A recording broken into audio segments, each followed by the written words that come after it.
Sabarimala season പ്രമാണിച്ച് കന്യാകുമാരി ക്ഷേത്രം തുറന്നിരിക്കുന്ന സമയം 1 മണിക്കൂർ കൂടി നീട്ടി. പ്രശസ്ത വിനോദസഞ്ചാര കേന്ദ്രമായ കന്യാകുമാരിയിൽ ദിവസവും ആയിരക്കണക്കിന് ആഭ്യന്തര വിദേശ വിനോദസഞ്ചാരികൾ എത്താറുണ്ട്. വർഷം മുഴുവനും വിനോദസഞ്ചാരികൾ കന്യാകുമാരി സന്ദർശിക്കാറുണ്ടെങ്കിലും നവംബർ, ഡിസംബർ, ജനുവരി മാസങ്ങളിൽ അയ്യപ്പ ഭക്തരോടൊപ്പം വിനോദസഞ്ചാരികളുടെ ഒഴുക്കും കൂടുതലാണ്. അതിനാൽ ഈ 3 മാസങ്ങൾ ശബരിമല അയ്യപ്പ ഭക്തരുടെ സീസണായി കണക്കാക്കപ്പെടുന്നു. പ്രത്യേകിച്ച് നവംബറിൽ മണ്ഡലപൂജ സമയത്ത് അയ്യപ്പ ഭക്തരുടെ തിരക്കാണ് കൂടുതൽ അനുഭവപ്പെടുന്നത്. കൂടാതെ സ്കൂളുകൾക്ക് അർദ്ധവാർഷിക പരീക്ഷാ അവധിയും ക്രിസ്മസ്, പുതുവത്സര ആഘോഷങ്ങളും കാരണം ഡിസംബറിൽ ധാരാളം വിനോദസഞ്ചാരികൾ ഉണ്ടാകും. ഇതിനു പുറമെ പൊങ്കൽ ഉത്സവവും മകരവിളക്ക് ദർശനവും കാരണം ജനുവരിയിൽ വിനോദസഞ്ചാരികളുടെയും അയ്യപ്പ ഭക്തരുടെയും വലിയ തിരക്കുണ്ടാകും. അതിനാൽ ഈ 3 മാസ കാലയളവ് കന്യാകുമാരിയിലെ ഏറ്റവും തിരക്കേറിയ സീസണായിരിക്കും. കന്യാകുമാരിയിലെ ഈ വർഷത്തെ ശബരിമല അയ്യപ്പ ഭക്തരുടെ സീസൺ നവംബർ മാസം 17-ന് ആരംഭിക്കും. ജനുവരി 25 വരെ 65 ദിവസം ഈ സീസൺ നീണ്ടു നിൽക്കും.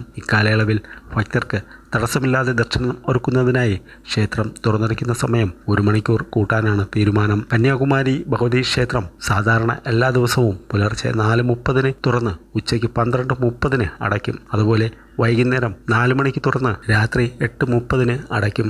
ക്ഷേത്രത്തിൻ്റെ അടച്ചിടൽ സമയം ഈ വർഷം 17 മുതൽ നീട്ടും. ഭക്തർക്ക് സൗകര്യപ്രദമാക്കുന്നതിനായി സാധാരണയായി ഉച്ചയ്ക്ക് 12:30-ന് അടയ്ക്കുന്ന ക്ഷേത്രം ഉച്ചയ്ക്ക് 1 മണിക്ക് അടയ്ക്കും. സാധാരണയായി രാത്രി 8:30-ന് അടയ്ക്കുന്ന ക്ഷേത്രം രാത്രി 9 മണിക്ക് അടയ്ക്കും. ശബരിമല സീസണിലുടനീളം എല്ലാ ദിവസവും 1 മണിക്കൂർ കൂടി ക്ഷേത്രം തുറന്നിരിക്കുമെന്ന് കന്യാകുമാരി ജില്ലാ ക്ഷേത്ര ഭരണകൂടം അറിയിച്ചു.